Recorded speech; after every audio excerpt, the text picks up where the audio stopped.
అపోస్తుల కార్యము 20వ అధ్యాయము 9వ వచనం మనం చదివితే అక్కడ ఒక వ్యక్తి ఉంటాడు. అప్పుడు ఐతుకును అను ఒక యవనస్తుడు కిటికీలో కూర్చుని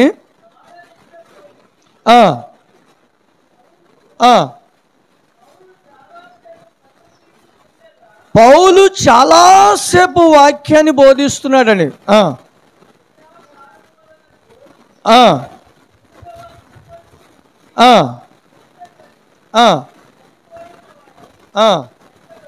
హల్లెలూయా. ఇప్పుడు ఇతనిలో ఒక భావం చూద్దాం. ఈ యవనస్తుడు ఎక్కడ కూర్చున్నాడు? కిటికీలో. కిటికీ దగ్గర ఉంటుందా దూరంగా ఉంటుందా? కిటికీ దగ్గర ఉంటుందా దూరంగా ఉంటుందా? దూరంగా ఉంటుంది. హల్లెలూయా. కిటికీ దూరంగా ఉంటుంది. ఇక్కడ దైవజనుడు ఏం చేస్తున్నాడు? వాక్యమును బోధిస్తూ ఉన్నాడు. వాక్యములను బోధిస్తూ ఉన్నప్పుడు ఈ వ్యక్తి ఎక్కడ కూర్చున్నాడు? కిటికీలో కూర్చున్నాడు. ఏ కిటికీలో కూర్చున్నాడా? దగ్గర ఇట్లా దగ్గర కిటికీలో కూర్చున్నాడా? వాక్యము ఆయన బోధిస్తుంటే 3వ అంతస్తు కాడ, అంటే ఎంత దూరంలో ఉన్నాడో చూడండి. ఎంత దూరంలో ఉన్నాడో చూడండి.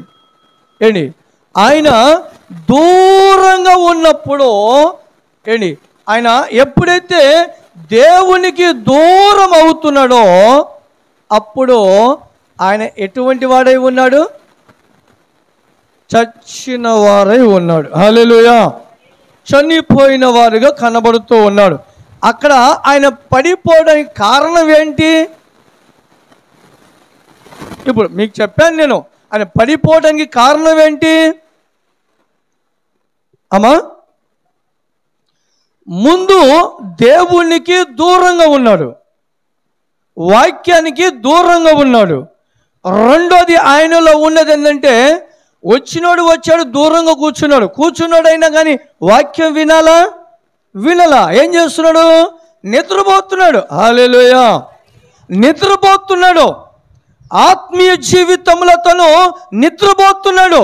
ఒక తప్పేమో దూరంగా ఉన్నాడు, రెండో తప్పేమో నిద్రపోతున్నాడు. ఎప్పుడైతే ఆయన నిద్రపోతున్నాడో ఏంటి ఏ ప్లేస్లోకి వెళ్ళాడు తెలుసా? ఏ ప్లేస్లోకి వెళ్ళాడు ఆయన? ఏంటి ఆయన దేవుని సన్నిధిలో కూర్చోకుండా ఆయన కూర్చొని ప్లేస్ ఎక్కడ? కిటికీల కాడ కూర్చున్నాడు. కిటికీ దేనికి స్వాదిష్టంగా ఉన్నదో తెలుసా అమ్మా? కిటికీ మరణానికి స్వాదిష్టంగా ఉంది. ఎందుకంటే బైబిల్లో మీకు చూపిస్తాను వాక్యాలు. ఏంటి దేవుడు మనకిచ్చిన ఆ ఆశీర్వాదములో కాకుండా ఆయన దూరంగా వెళ్ళి కిటికీలో కూర్చున్నాడు. దూరంలోకి వెళ్ళి కిటికీలో కూర్చున్నాడు. కిటికీలో కూర్చున్నప్పుడు దేవుడు ఇశ్రాయేలు ప్రజలను ఒక వాగ్దానం చేశాడు. ఇశ్రాయేలు ప్రజల ద్వారా ఒక వాగ్దానం చేశాడు దేవుడు. ఆ ఇశ్రాయేలు ప్రజలను ఆ ఐగుప్తులో నుంచి నడిపించిన తర్వాత దేవుడు ఆయన తెగులు పంపించినప్పుడు ఇశ్రాయేలు ప్రజలకు చెప్పాడు, అయ్యా ఒక భయంకరమైన శ్రమ వారికి నేను పంపించబోచున్నాను కనుక గొర్రెపిల్ల రక్తాన్ని తీసుకువచ్చి ఎక్కడ పొయ్యమన్నాడు? గడపలకు పొయ్యమన్నాడు. కమ్మిలి గడపలకు పొయ్యమన్నాడు. కానీ కిటికీలకి చెప్పలా, కిటికీలు ఖాళీగానే ఉన్నాయి. హల్లెలూయా.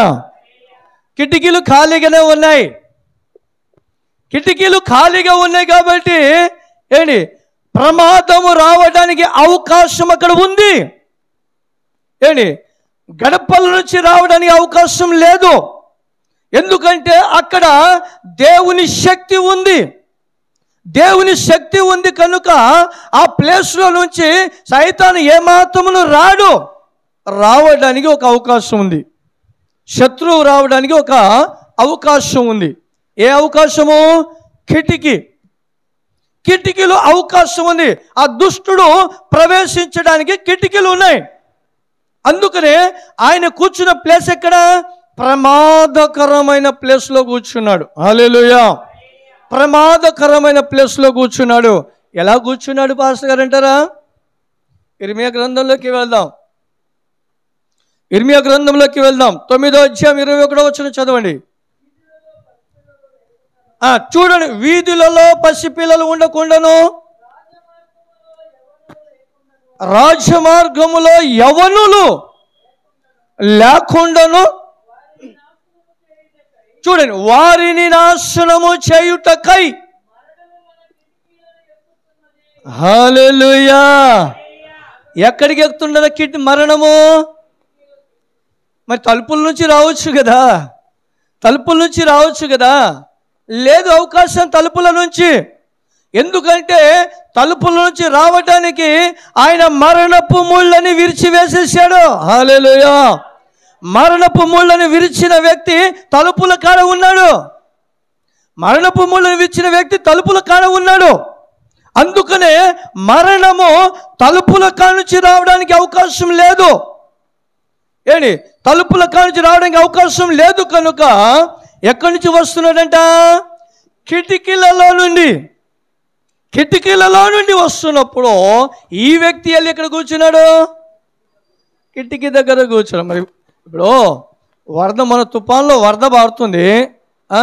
నిన్న తుఫాన్లో ఒక వ్యక్తి ఎవరు కొట్టుకుపోయాడు. ఏదో ఊరని అనుకుని క్లారిటీ చూడాల. ఎవరు వాళ్ళు చెప్తున్నారు, అరే వరద బారుతుందిరా నాన్న, వెళ్ళవద్దురా అంటున్నారంట. వెళ్ళొద్దు కేకలు పెడుతూనే ఉన్నారు. ఆయన వెళ్ళి చెట్టు ఎక్కాడు. ఆ పోక్స్కి తట్టుకోలేక చెట్టు పట్టుకొని అక్కడ ఎవరు లేక చెట్టు ఊడిపోయింది, వాడు పోయాడు. మొన్న తుఫాన్లో ఇప్పుడు దేవుడు కూడా కిటికీల ద్వారా మీరు వెళ్ళవద్దు చెప్తున్నాడు. మరి వెళ్ళేవారికి ఆయన ఏం చేస్తాడు? దేవుడు ఏం చేస్తాడు? ఆయన చెబుతూనే ఉన్నాడు, మీరు ఆ ప్లేస్కి వెళ్ళవద్దు, అపాయమైన ప్లేస్లో మీరు వెళ్ళవద్దు. లోకము భయంకరమైన పాపముతో నిండి ఉంది. మీరు దేవునికి దూరంగా ఉండవద్దు. దేవునికి దగ్గరికి రండి. మీరు ఆయన దగ్గరికి రమ్మని దేవుడు తెలియపరుస్తున్నప్పుడు ఈ మనుష్యుడు దూరముగానో కిటికీలో వెళ్ళి కూర్చున్నాడు. హల్లెలూయా. ఆ కిటికీ కాడ కూర్చున్నప్పుడు అక్కడి నుంచి ఎవరు వచ్చారు? రక్షించే దేవుడని వచ్చాడా? రాడు దేవుడు. దేవుడు రాడు. దేవుడు అన్నాడు, నువ్వే రమ్మంటున్నాడు. ఆయన దేవుడు ఒకసారి మనకు తెలియపరిచాడు. మనల్ని బయలుపరుస్తున్నాడు. ఆయన తెలియపరుస్తున్నప్పుడు ఆయన యుద్ధకి రాకపోతే ఆయన విడిచిపెడతాడు. తాపకి మన కోసమే కూర్చోడు దేవుడు. నువ్వు రమ్మా అని అన్నప్పుడు రాయ అన్నప్పుడు రావాలి. రాకుండా మనము దూరంగా ఉన్నప్పుడు దేవుడు రక్షిస్తాడనే భ్రమలో ఉండకూడదు. అక్కడ జరుగుతుంది చూడండి, వాక్యం జరుగుతుంది. వాక్యము బోధిస్తున్నాడు. దైవజనుడు వాక్యం బోధిస్తూ ఉన్నాడు. బోధిస్తూ ఉండగానే ఆయన అక్కడ పడిపోయాడంటే నిద్రలో ఉన్నారు. నిద్ర అంటే సోమరితనములో ఉన్నాడు. హల్లెలూయా. అందుకనే ఈ రెండు తత్వాలు ఆయనలో ఉన్నాయి. ఈ రెండు తత్వాలు ఆయనలో ఎప్పుడైతే ఉంటుందో అది ఏ మనిషికైనా కానీ అపాయము జరుగుతూనే ఉంటుంది. హల్లెలూయా.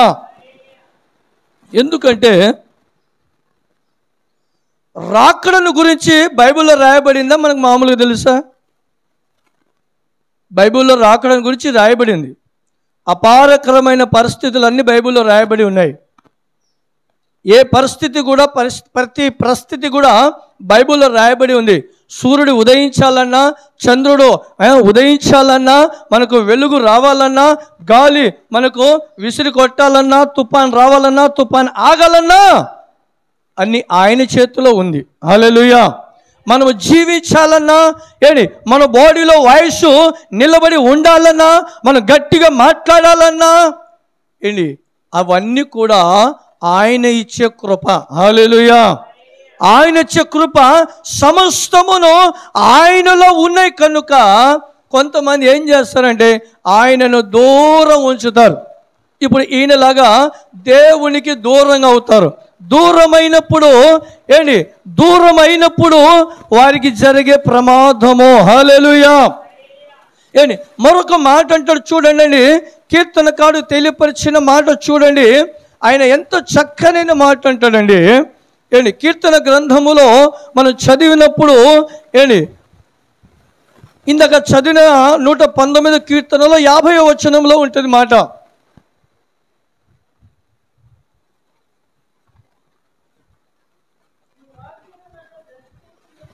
నీ వాక్యము నన్ను బ్రతికించి ఉన్నది. హల్లెలూయా. ఒక్క నిమిషం ఆగితే మనము ఏమంటున్నాడినా, నీ వాక్యము నన్ను బ్రతికిస్తుంది. హల్లెలూయా.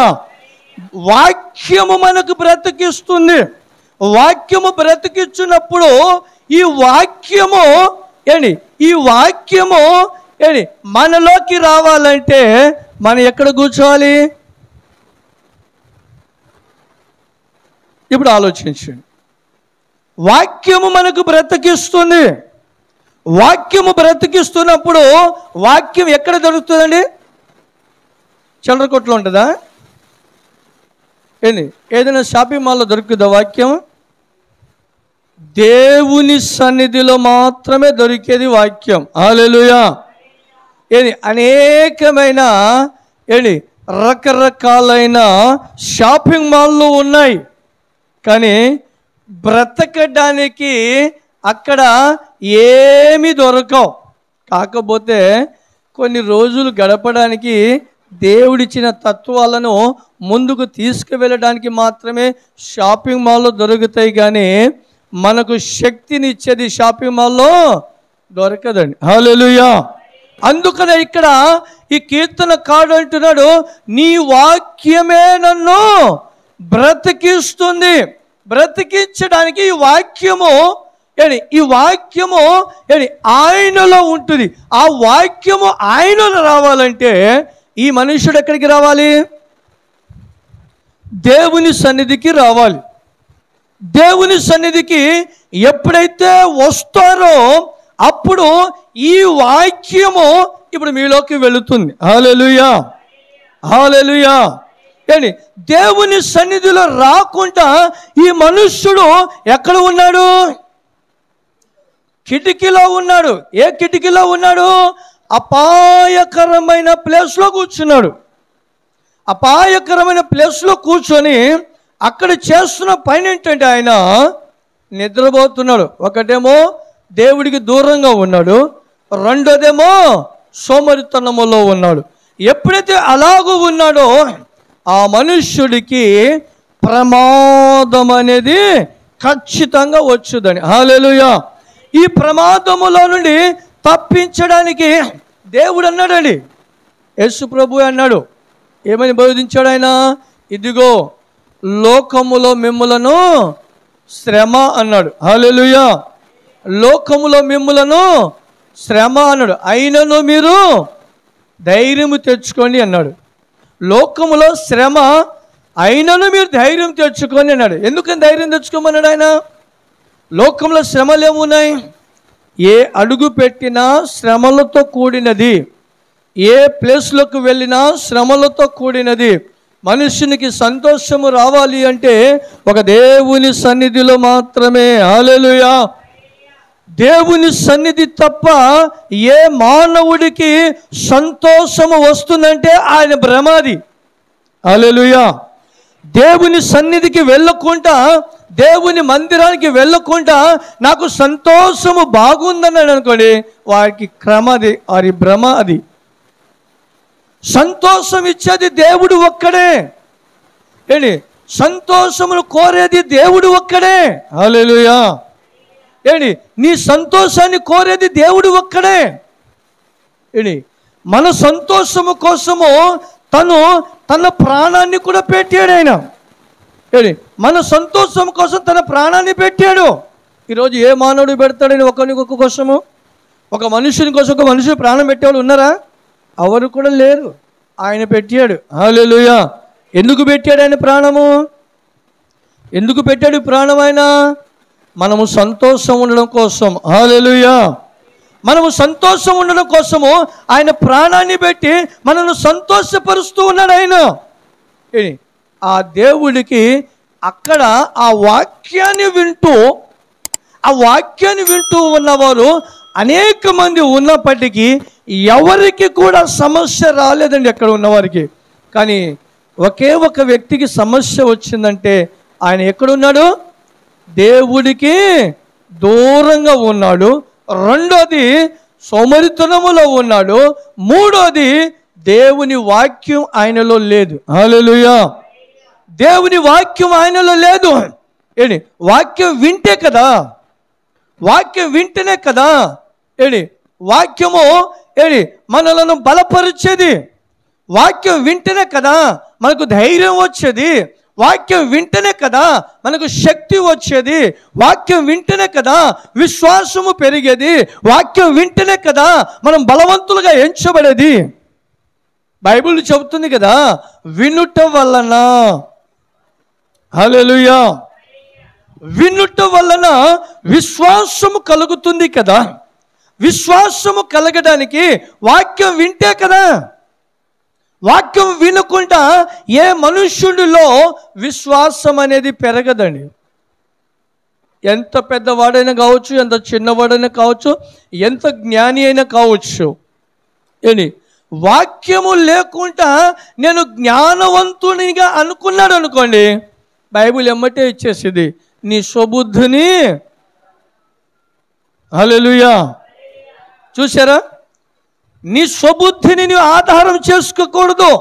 నేను దేవుని సన్నిధికి రాకుండా నేను ఉన్నత స్థానంలోకి వెళ్తాను, ఉన్నత స్థానంలోకి నేను వచ్చాను, దేవుని ఆశీర్వాదం లేకుండా నేను ఇంతగా ఆశీర్వదింపబడ్డాను, అది భ్రమ. అది భ్రమ. ఒక చిన్న సాక్ష్యం మీకు చెప్తాను, వినండి.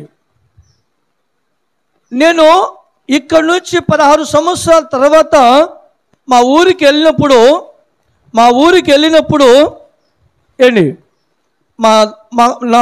నా కుటుంబానికి అప్పటికి గడపడానికి కూడా పరిస్థితి తారుమారుగా ఉంది. తారుమారుగా ఉంది ఆ రోజు పరిస్థితులు. అప్పటికే మా తమ్ముడు ఇంచుమించు 3 ఎకరాల పొలం అమ్మేసేసాడు. అటువంటి పరిస్థితి ఉంది. ఎందుకని?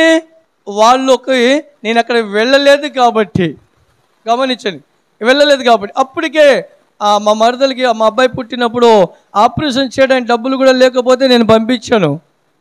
అలా నేను 2-3 సార్లు డబ్బులు పంపించాను. ఆ స్థితిలో ఉన్నాడు ఆ రోజులో. ఇప్పుడు ఆయన నాకంటే మించిపోయాడు. ఇప్పుడు అక్కడ ఆయన 70 లక్షలు పెట్టి ఇల్లు కట్టించాడు ఆయన. ఈరోజు ఎందుకో తెలుసా? ఆయన నాకంటే మించిపోయాడు. ఎందుకో తెలుసా? అప్పవాది ఆయనను అంతగా ఆశీర్వదిస్తుంది. ఎందుకో తెలుసా? నన్ను సిగ్గుపరచడం కోసం. హల్లెలూయా. నన్ను సిగ్గుపరచడం కోసం. మీరు ఇప్పటికే 2-3 సార్లు చెప్పారు, మీరు దేవుని నమ్ముకున్నారు, మీకు ఏమొచ్చింది అన్నాడు నాకు. నేనన్నాను, ఒకవేళ నీవు దేవుని నమ్ముకుంటే నాతో పాటు ఉంటావు, లేకపోతే ఈ 60-70 సంవత్సరాల వయసులలో తర్వాత నరకంలో వెళ్ళి కాలుతూ ఉంటాం. హల్లెలూయా. అప్పవాది ఆశీర్వదించడం మొదలుపెట్టింది. ఈ ఆశీర్వాదం ఎవరిది ఉందని మనం ఆలోచించాలా. అపవాది మనలను సిగ్గుపరచడానికి ప్రయత్నం చేస్తుంది, కానీ మన దేవుడు మనలను ఈ స్థితిలో ఎప్పుడూ ఉంచాడాయన.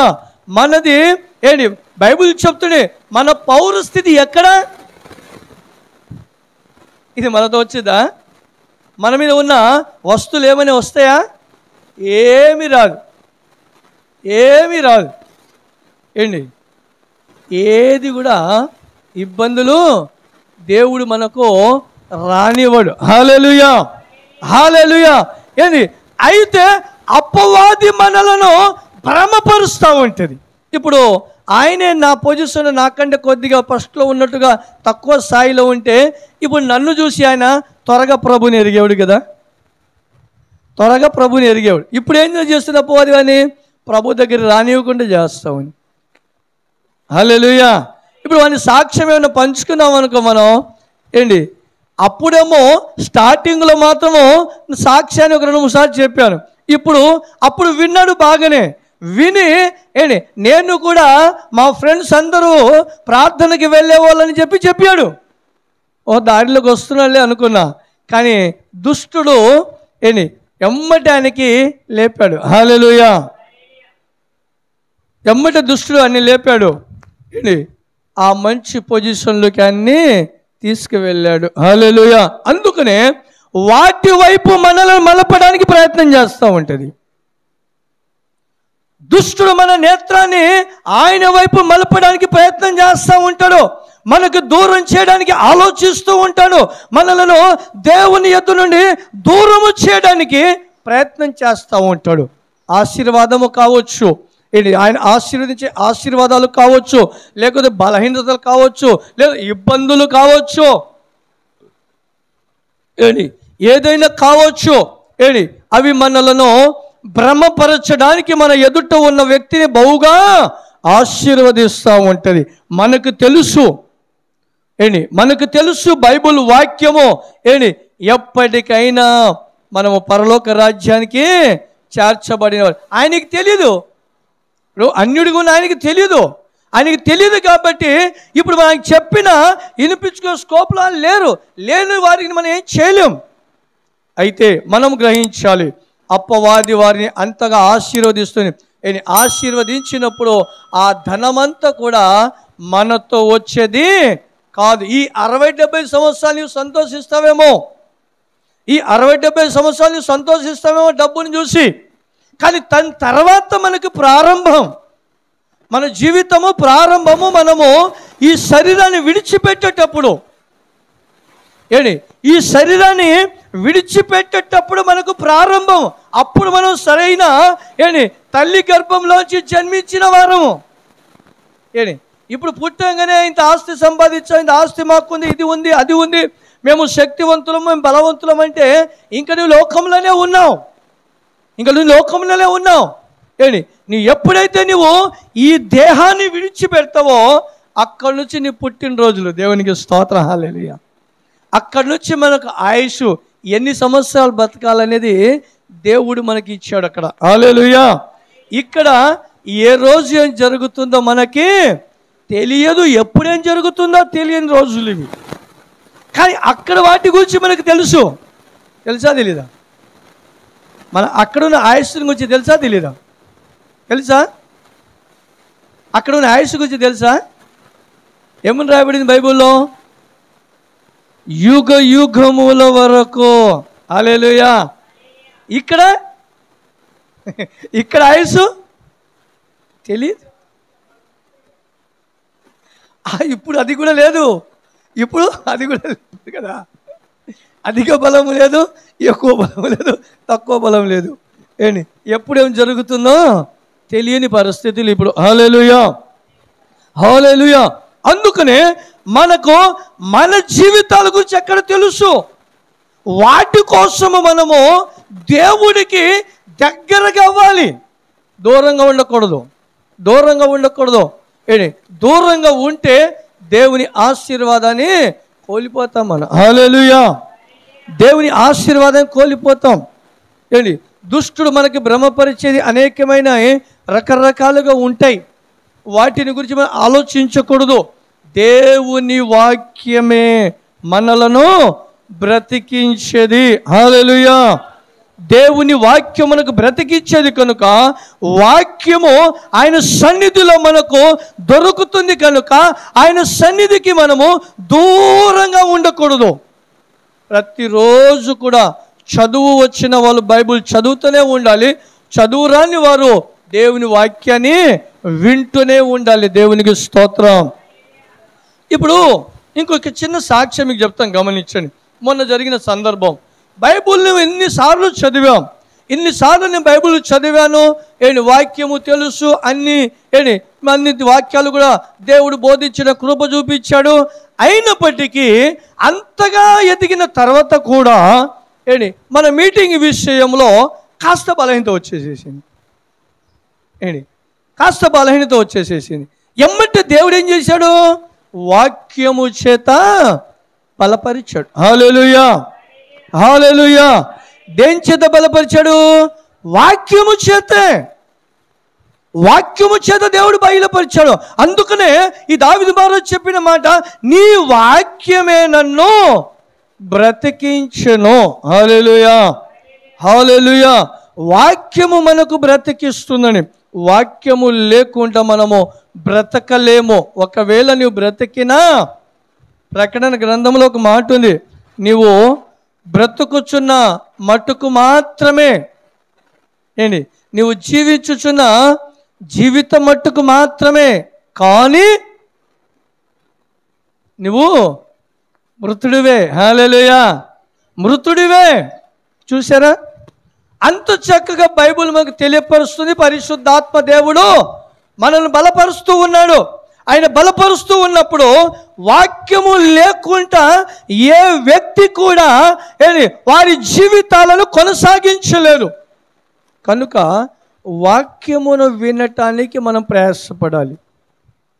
వాక్యం వినటానికి ప్రయాసపడాలి. సమయం దొరికే కొలది బైబిల్ చదవడానికి ప్రయత్నం చేయాలి. చదువు వచ్చిన వాళ్ళు బైబిల్ చదవడానికి ప్రయత్నం చేయాలి. వాక్యము విన్న వాక్యాలు మనం ధ్యానించడానికి ప్రయత్నం చేయాలి. హల్లెలూయా.